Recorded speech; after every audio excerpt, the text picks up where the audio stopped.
In today's video, I'm going to teach you how to add a QR code in Microsoft Designer. By the end, you'll have a clean, scannable QR code placed exactly where you want it in your design, even though Designer doesn't generate QR codes on its own. The process is simple. First, create the QR code image outside Designer, then bring it into your project and position it. Let's start by generating the QR code. The fastest way is with Microsoft 365 Copilot Chat in your browser.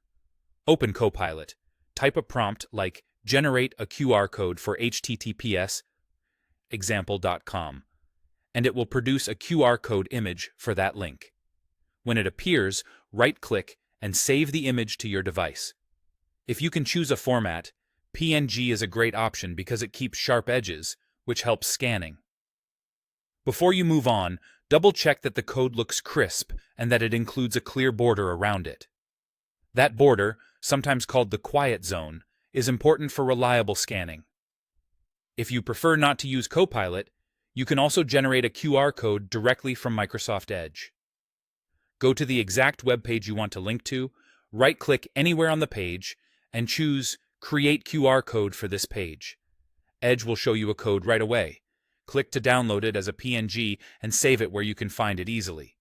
Again, make sure the image looks clean and isn't cropped. Now, open your project in Microsoft Designer. If you already have a design in progress, open it. Otherwise, start a new one with your preferred canvas size or template. Look for the option to add media, such as Add Image or Upload, and select the QR code file you just saved. Designer will place the image onto your canvas. Drag the image to position it where it makes the most sense, like a corner or a dedicated call-out area. Use the corner handles to resize it proportionally. Avoid stretching or skewing because distorted codes may not scan.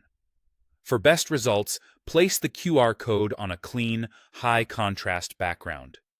Dark code on a light area works best. Keep a small margin of empty space around it so cameras can detect it quickly. Finally, give it a quick test. Preview your design, then point a smartphone camera at the QR code to confirm it opens the correct link. If scanning is slow, try increasing the size slightly or improving the contrast behind it. And that's it. You've created a QR code and added it to Microsoft Designer, ready for print, presentations, or social posts.